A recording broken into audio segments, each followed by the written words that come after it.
Hello guys, good morning. This is Shubham Kumar Pandey. Welcome to Pandey classes. आज हम लोग को पढ़ना है वो हाइट एंड डिस्टेंस का सेकेंड लेक्चर, जिसमें हम लोग बात करेंगे हाइट एंड डिस्टेंस के एक्सरसाइज 9.9 का कुछ क्वेश्चन के बारे में, जिसमें कि 10 क्वेश्चन हम लोग पिछले क्लास में कर लिया था, पिछले लेक्चर में। बाकी बचा 6 क्वेश्चन और कुछ कुछ एग्जाम्पल और कुछ कुछ हॉट क्वेश्चन आज करेंगे। जिसके बाद ये चैप्टर भी समाप्त हो जाएगा। उसके बाद हम लोग देखेंगे कि क्या करते हैं। मे बी अगर आई पढ़ाना होगा, human I and colourful world, यानी फिजिक्स का सेकेंड चैप्टर लाइट के बाद वो पढ़ेंगे, या फिर हम लोग एक्सलेशन साल्ट पढ़ेंगे, या फिर कोऑर्डिनेट पढ़ेंगे। देख लेंगे जैसा समय होगा। आप लोग कमेंट भी कर सकते हैं अपने सुझाव को, या फिर हमारे व्हाट्सएप ग्रुप पढ़ने क्लासेस के ग्रुप पर भी आप क्या कर सकते हैं, अपना सुझाव दे सकते हैं। ठीक है।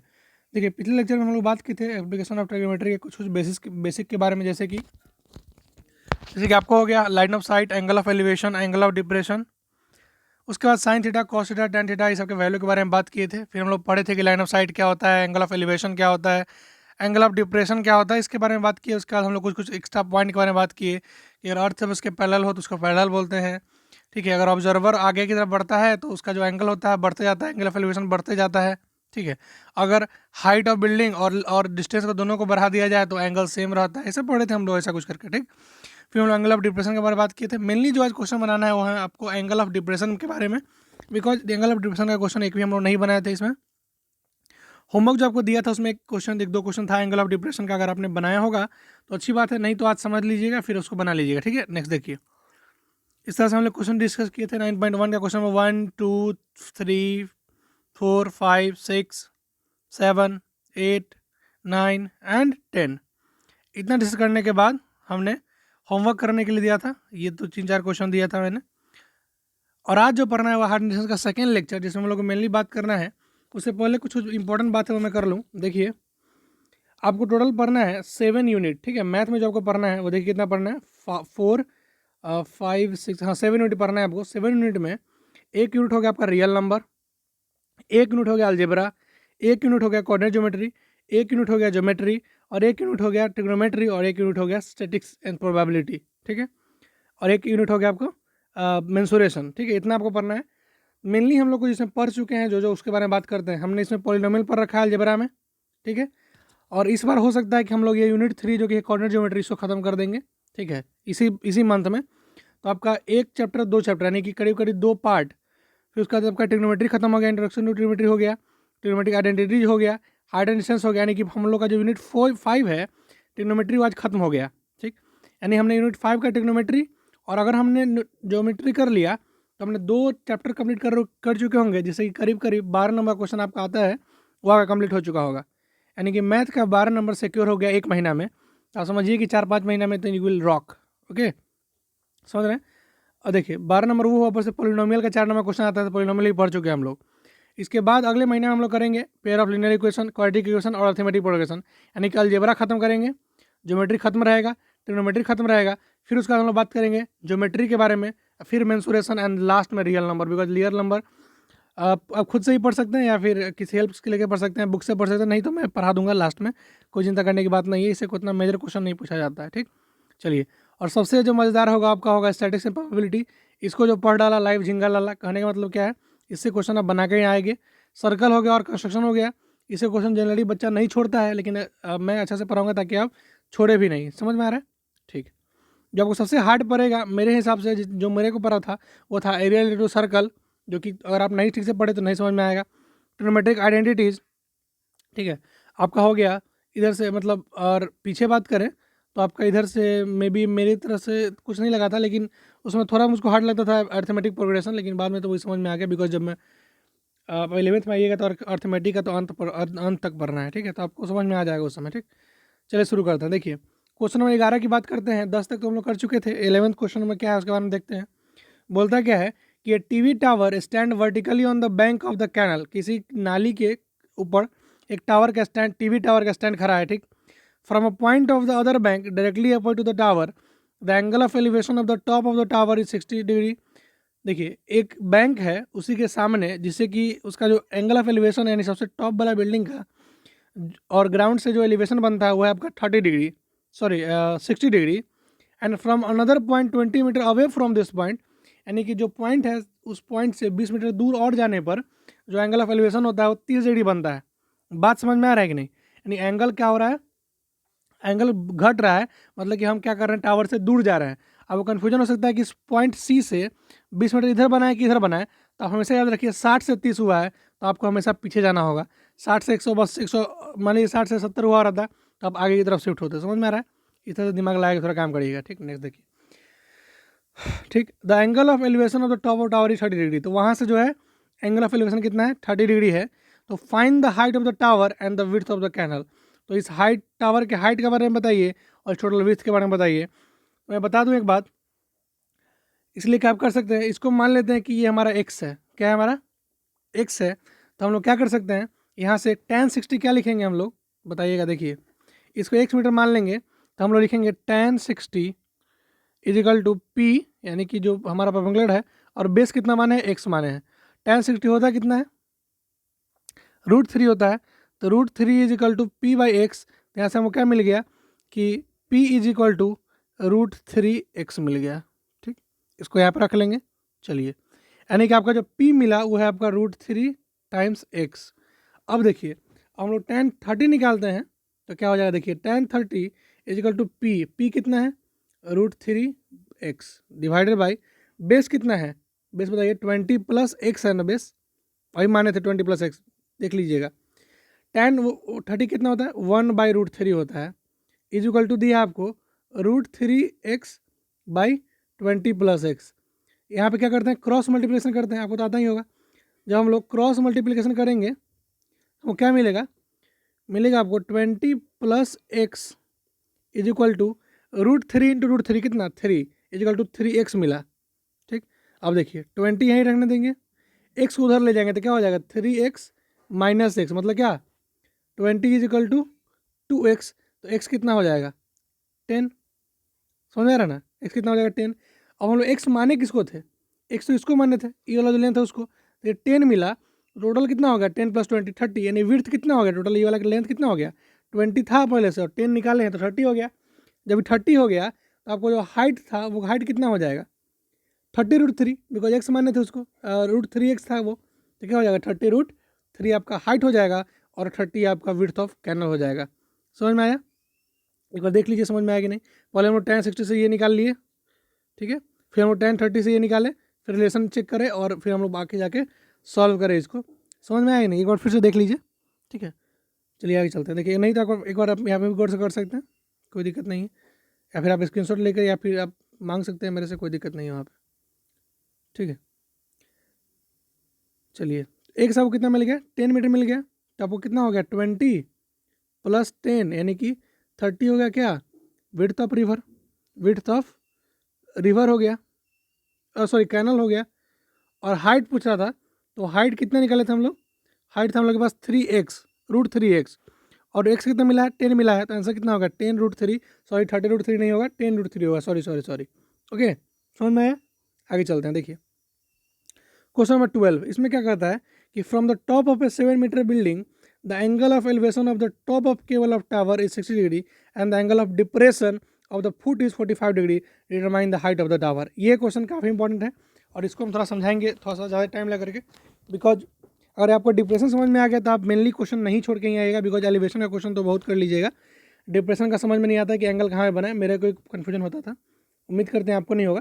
क्या बोलता है कि from the top of a 7 meter high building, 7 meter high building के टॉप से, ठीक है, the angle of elevation of the top of cable, कि कोई केबल रहा होगा उसका एलिवेशन कितना दिया है, ये रहा एलिवेशन, ये रहा हॉरिजॉन्टल लाइन, ठीक है, ये थीटा जो दिया है आपको कितना दिया है, 60 डिग्री दिया है, कितना दिया है, 60 डिग्री दिया है।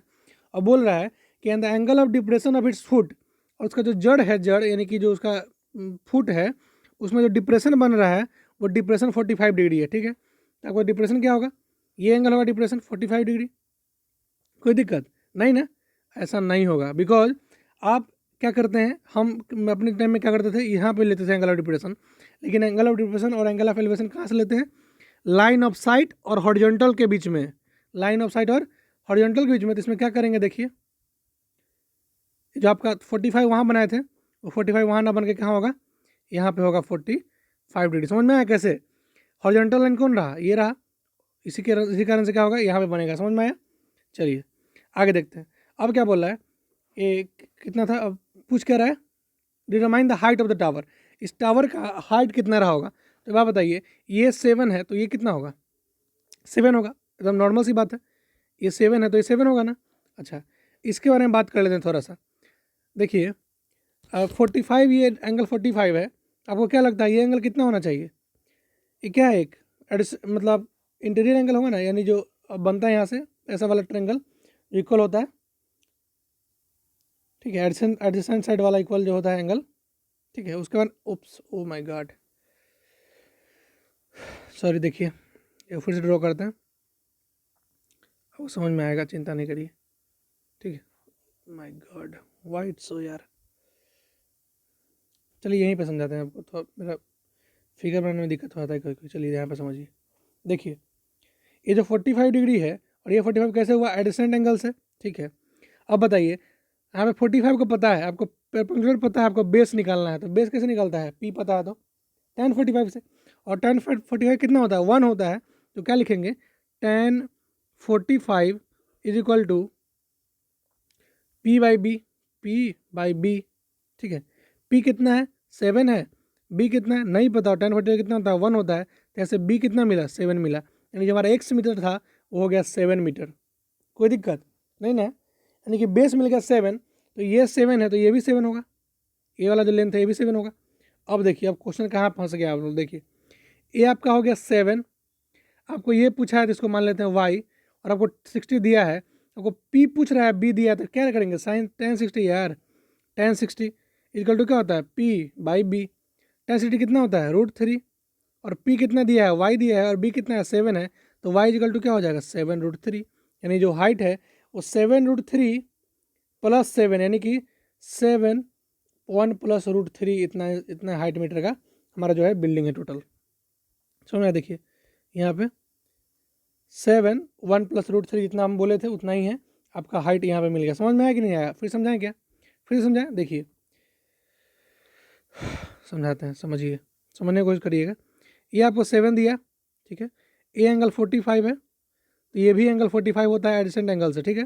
तो 45 दिया है, आपको पी पता है, 45 पता है, तो बी निकल जाएगा, किससे निकलेगा, tan 45 से, tan 45 होता है 1 होता है, तो बी भी हमारा मिल गया 7, और ये लाइन 7 है तो ये भी लाइन 7 होगा, और इस एंगल 60 पता था, हमको पी नहीं मिल जाएगा, पी क्या होता है, पी होता क्या है, यानी इसे लिखेंगे tan 60 is equal to P by B, B पता है हमको 7 और tan 60 पता है √3, और पी नहीं पता, तो पी इक्वल टू 7√3 नहीं होगा, और 7√3 ये मिल गया, और 7 पहले से ये था, तो टोटल कितना हो गया, 7 प्लस 7√3, यानी 7 कॉमन लेंगे तो क्या हो जाएगा, 1 प्लस √3 मीटर हाइट का ये केबल रहा होगा, समझ में आया।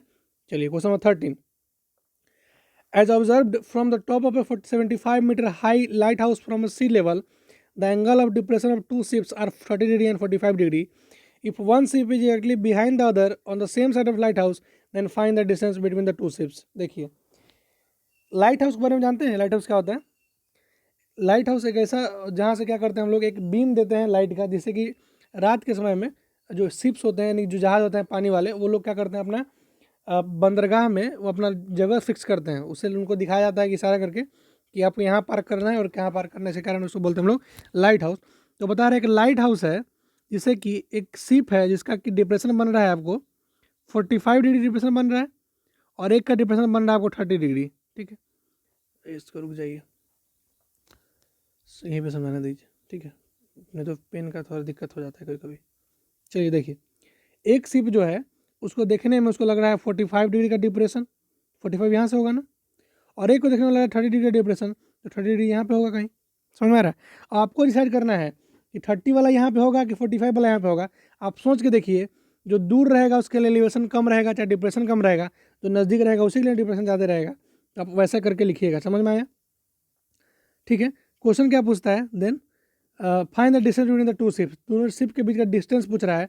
जब देखिए ये 75 दिया आपको, ये टोटल 45 है, तो ये भी 45 होगा, और ये 45 और 75 है, तो आपको मिल जाएगा ये वाला tan 45 करके, और tan 45 कितना होता है, 1 होता है, तो हमारा x भी मिल गया 75, समझ में आ रहा नहीं, दिमाग चलाइए थोड़ा, tan 45 1 होता है, और tan 45 p बाई बी होता है, तो p 75 दिया तो b भी 75 हो जाएगा, समझ में आया बात, कोई दिक्कत नहीं ना। चलिए अब देखिए, अब tan 30 की बात कर लेते हैं। tan 30 अगर बात करें तो tan 30 के लिए b 75 दिया है, और tan 30 होता है 1/√3। तो देखिए 1/√3 tan 30 इज इक्वल टू 75 यानी P/y। तो y कितना मिल गया 75√3 मिल गया। तो यहाँ पे क्या हो जाएगा 75√3 हो जाएगा। तो दोनों का इसका डिस्टेंस कितना हो गया 75√3 हो गया। समझ आया?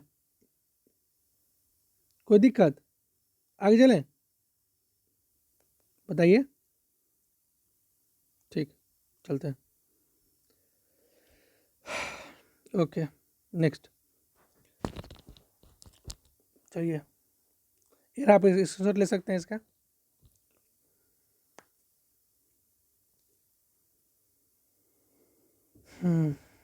एक्स मिल गया 75, ठीक है, एक्स 75 मिल गया आपको। Y one putting X equal to 75, 75 plus Y equal to 75√3। यहाँ से वाई कितना मिल गया 75। देखिए अब कैसे समझा रहा है ये, इसमें समझाते हैं आपको।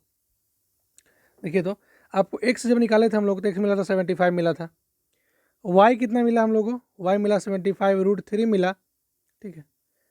सॉरी, वाई कितना मिला आपको एक्स प्लस 75√3 मिला, क्या कि टोटल बेस ना लेंगे हम, ठीक है। तो एक्स पता है 75, तो सॉरी कितना हो गया, थोड़ा कुछ गड़बड़ लग रहा है नहीं, यहाँ पे देखते हैं। देखिए आपको एक्स मिल गया यहाँ से 75 मिल गया, और वाई मिल गया यहाँ से एक्स प्लस वाई मिल गया 75√3।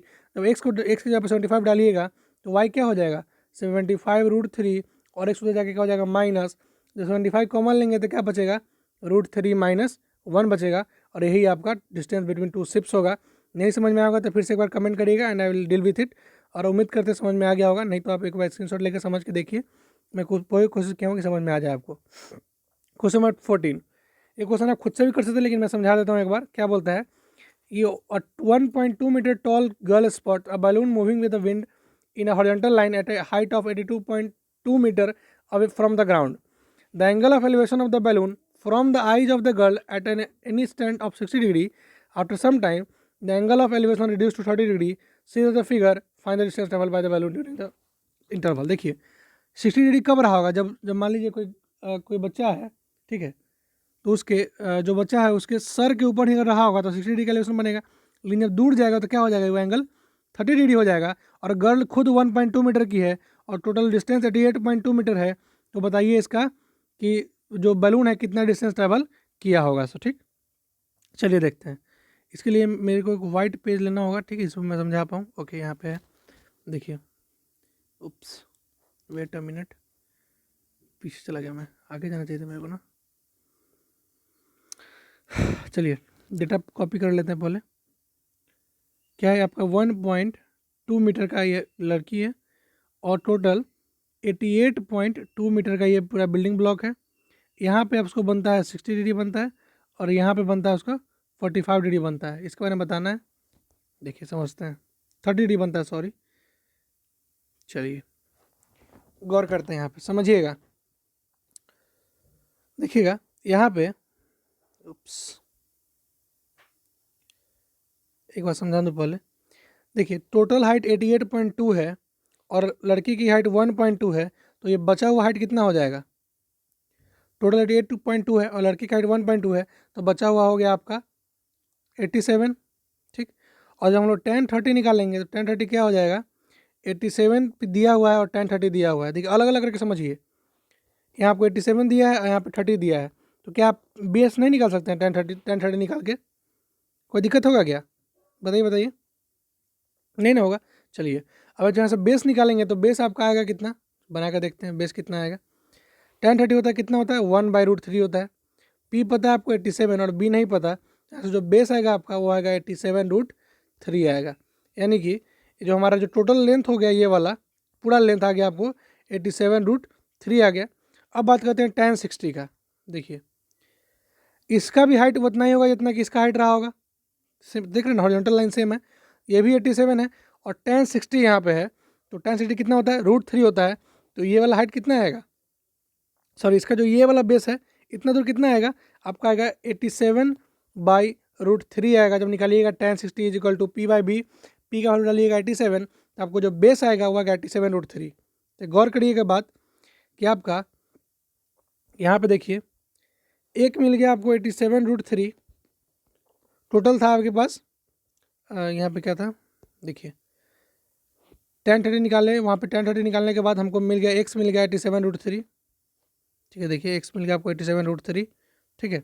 आगे चलते हैं, जब y निकाले तो y मिला हमको, यानी x प्लस वाई मिला हमको 87√3। जब हमको x जो x का वैल्यू डालेंगे उसमें तो हमको y मिल जाएगा। देखिए क्या होता है, देखिए यार यहाँ पे समझने की कोशिश करिए, हम समझाते हैं। देखिए टोटल जो डिस्टेंस है वो कितना है, x प्लस वाई है। x प्लस वाई कितना मिला हमको tan30 से 88 से 87√3 मिल गया। और सिर्फ x कितना मिला, x मिला हमको 87/√3 मिला। तो जब हम लोग x का वैल्यू डाल देंगे यहाँ पे तो हमको y का वैल्यू मिल जाएगा। तो y का वैल्यू क्या मिल जाएगा, 87√3 माइनस 87/√3। यहाँ से 87 कॉमन लेंगे तो हमको बचेगा √3 माइनस 1/√3। तो यहाँ से जब एलसीएम लेंगे तो हो जाएगा 87 इंटू 3 माइनस 1/√3, ठीक। ऐसा कुछ करके आंसर आएगा, आप यहाँ पे देख सकते हैं। और कट पिट के यहाँ पे हो जाएगा 58√3 मीटर। देखिए समझिए, देखिए हमको यहाँ पे टोटल डिस्टेंस था, अब समझने की समझिएगा। यहाँ पे ये था x और ये था y। जब हम tan30 निकालेंगे तो बेस तो पूरा ये आएगा, पूरा बेस ये आया, मतलब पूरा x प्लस वाई मिल गया। और जब हम लोग tan60 निकालेंगे, ये वाला निकालेंगे, सिर्फ हमको x मिला। जब हमको x पता रहेगा, x प्लस वाई पता रहेगा, तो हमको y नहीं पता चल जाएगा। तो हमको जब यहाँ पे देखिएगा कैसा समझ में आता है, आपको x प्लस वाई जो मिला वो था आपका 87√3, और सिर्फ x जो मिला वो था 87/√3। जहाँ पे वैल्यू डालेंगे हम लोग x का, तो मुझे क्या मिलेगा, मुझे मिलेगा y is equal to 87√3 minus 87/√3, ठीक। यहाँ पे करेंगे तो क्या हो जाएगा, 87 कॉमन लेंगे तो बचेगा √3 माइनस 1/√3। जब एलसीएम लेंगे तो होगा 87 इंटू 3 माइनस 1/√3, यानी कि हो जाएगा 87 इंटू 2√3/√3। और यहाँ से काट देंगे तो हमको मिलेगा आपको 58√3 मीटर। समझ में आया, कोई दिक्कत? आगे चलें, एक बार देख लीजिए नेक्स्ट क्वेश्चन, क्वेश्चन नंबर 15। इसका जिक्र करते हैं कि a straight highway leads to the foot of a tower, a man standing at the top of the tower observe a car at an angle 30 depression which is approaching to the foot of the tower with a uniform speed. 6 seconds later, the angle of depression of the car found to be 60 degree. Find the time taken by the car to reach the foot of the tower from his point. बात समझ में आया? यहाँ पे देखिए, ये क्वेश्चन काफ़ी मज़ेदार क्वेश्चन और इम्पोर्टेंट क्वेश्चन भी है इसके एक्सेप्ट में, कि इसमें थोड़ा सा फिजिक्स का न्यूमेरिकल घुसाया हुआ है। और आपको फिजिक्स भी आएगा तो काफ़ी अच्छा बात होगा। जब मोशन पढ़े थे वो वाला क्वेश्चन भी इसमें घुसाया हुआ है, समझने की कोशिश करिए। देखिए क्या बोल रहा है, बोल रहा है आपको कि एक मैन है जो कि किसी टॉप पे खड़ा है, ठीक है, और वहाँ से एक कार को देख रहा है जिसका एंगल ऑफ डिप्रेशन 30 डिग्री बन रहा था, ठीक है। 30 डिग्री बन रहा मतलब दूर कर रहा होगा। 6 सेकंड के बाद वो कार यहाँ आ गया कि उसका एंगल ऑफ डिप्रेशन 60 डिग्री बनने लगा। तो आपको पता करना है कि find the time taken by the car to reach the foot of the tower from his point. तो कार को इस पॉइंट को कवर करने में, यानी कि फुट पे आने में कितना टाइम लगेगा, इसको पता करना है आपको, ठीक। देखिए पहले तो हम लोग क्या निकालेंगे, देखिए यहाँ पे फिगर को कॉल से करिए। मान लेते हैं बेस कितना है, एक ऐसा बना लेते हैं और एक ऐसा बना लेते हैं। ये आपका 60 डिग्री हो गया और ये आपका 30 डिग्री हो गया। इसको मान लेते हैं एक्स, इसको मान लेते हैं वाई। देखिए जब हम लोग tan30 निकालेंगे तो हमको क्या मिलेगा, एक्स प्लस वाई। लिख लेते हैं tan30 इजकल टू बेस यानी हाइट है बाई एक्स प्लस वाई। और tan30 कितना होता है, √3 होता है, नहीं 1/√3 होता है। अभी तक याद नहीं ना किए, 1/√3 इजकल टू होता है h प्लस एक्स वाई। यहाँ से क्या मिल जाएगा हमको, x plus Y equal to √3h मिल गया, ठीक। वाला नीचे रख लिए, ठीक। दूसरा बात करते हैं। अब अगर हम लोग tan60 निकालते हैं तो वो कितना आएगा उसके बारे में देखते हैं। देखिए tan60 आपको हाइट दिया है h, और क्या दिया है आपको, बेस कितना दिया है, x दिया है। tan30 होता है आपको √3, यहाँ से h मिल गया आपको, x √3 मिल गया, ठीक। और उस समय क्या आया था, उस समय जो आया था वो था आपको x plus Y equal to h√3, और आपको h मिल गया x/√3 से करके क्या मिला था, x√3 मिला था शायद। तो हो गया कितना हो गया, x प्लस वाई कितना हो गया, 3x हो गया, ठीक है। अरे h की जगह पे लिख दीजिएगा आप √3x, और पहले से √3 था तो कितना हो जाएगा, 3x हो जाएगा ना। वही लिखा हुआ है x plus Y equal to, देखिए कैसे लिखेंगे, tan30 equal to 1/√3 h/x plus Y. तो x plus Y equal to h√3 और x plus Y equal to, और यहाँ से को tan60 से क्या मिला था, h इजिकल टू √3x। जब हम लोग h इजिकल टू √3x डालेंगे और √3 पहले से था, √3 मिल के क्या हो जाएगा, x plus Y equal to 3x, ठीक है। मिल गया कि x प्लस वाई कितना है, 3x है, ठीक। चलिए अब देखिए इस क्वेश्चन और आगे देखिए क्या दिया हुआ है कि टाइम इजकल टू क्या होता है, डिस्टेंस बाय स्पीड। तो देखिए उसको ना वाई डिस्टेंस चलने में 6 सेकेंड का टाइम लगा था। तो time is equal to distance by speed, let the speed is equal to भी। ठीक है, तो यहाँ से स्पीड कितना मिल गया उसको, यहाँ ऐसे करके क्या करेंगे हम लोग, क्या करेंगे, y is equal to 6k, यानी जो डिस्टेंस रहा होगा y रहा होगा वो क्या हो जाएगा 6 × k, और k क्या स्पीड है।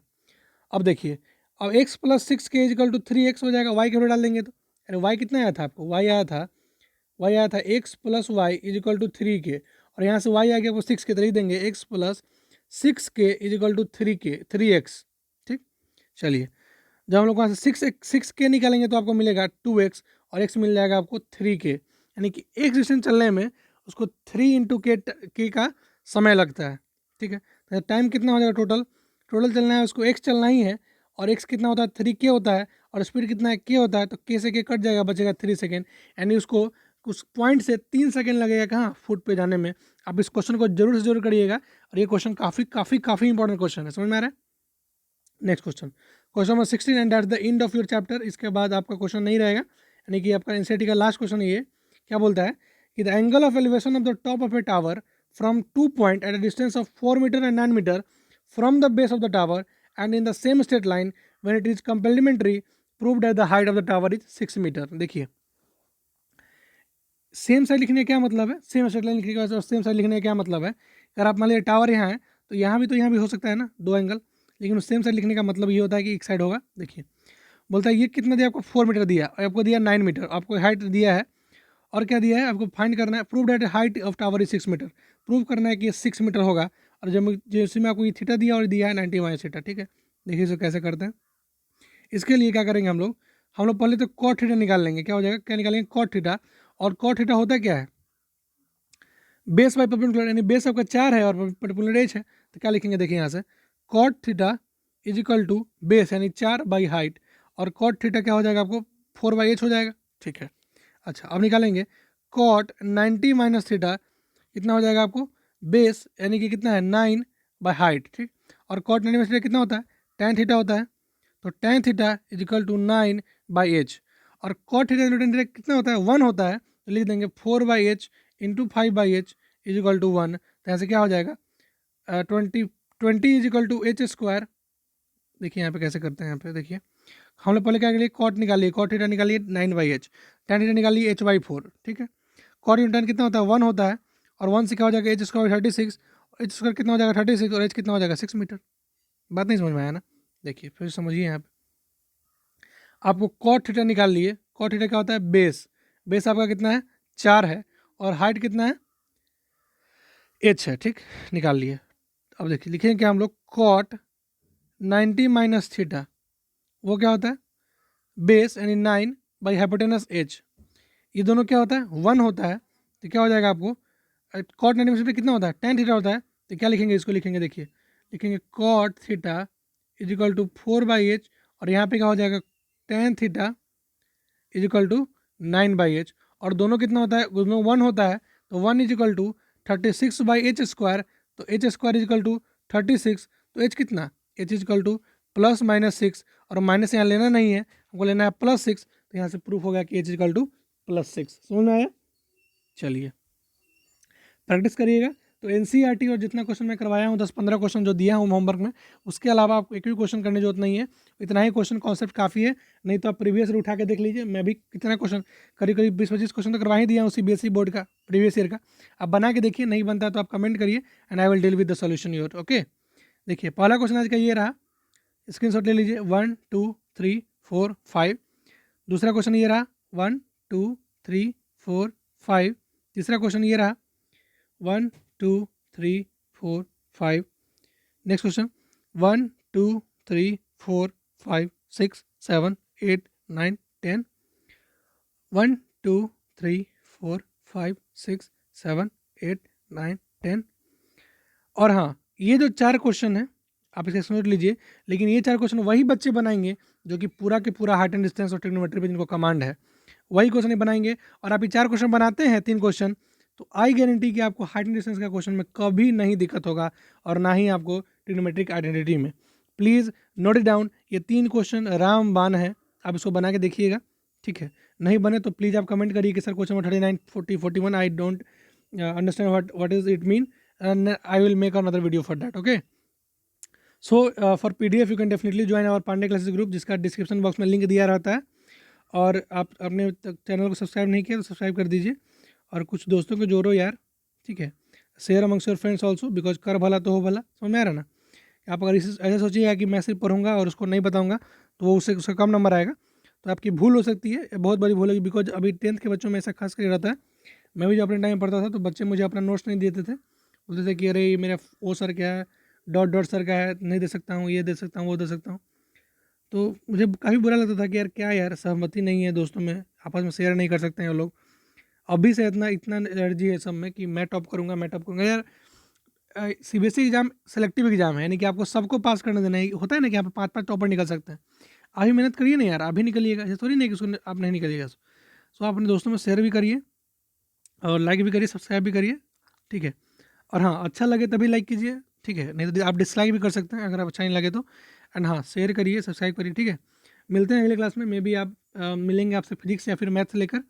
तो तब तक के लिए bye bye and take care. आप क्या करिए, ट्रिग्नोमेट्री का मैंने पूरा ट्रिग्नोमेट्री पढ़ा दिया, पूरा ट्रिग्नोमेट्री का एक बार अच्छे तरीके से स्वयं अध्ययन करें, क्वेश्चन ही बनाएं, NCERT बना के रख लें, ठीक है। बिकॉज NCERT बनाने का टाइम नहीं मिलेगा, फिर NCERT बना के डाटा सेव करके रखे रहें। और जो PDF है उसका लिंक PDF का एक पूरा सेपरेट बना लें कि हाँ पांडे क्लासेस करके, सारा PDF एक जगह रखें ताकि बाद में आपको दिक्कत ना हो। और आप चाहें तो उसका प्रिंट आउट भी करवा सकते हैं मेन टाइम में, ठीक है। चलिए, so thank you so much guys, meet you tomorrow with another session. So इस टाइम से bye bye, thank you so much.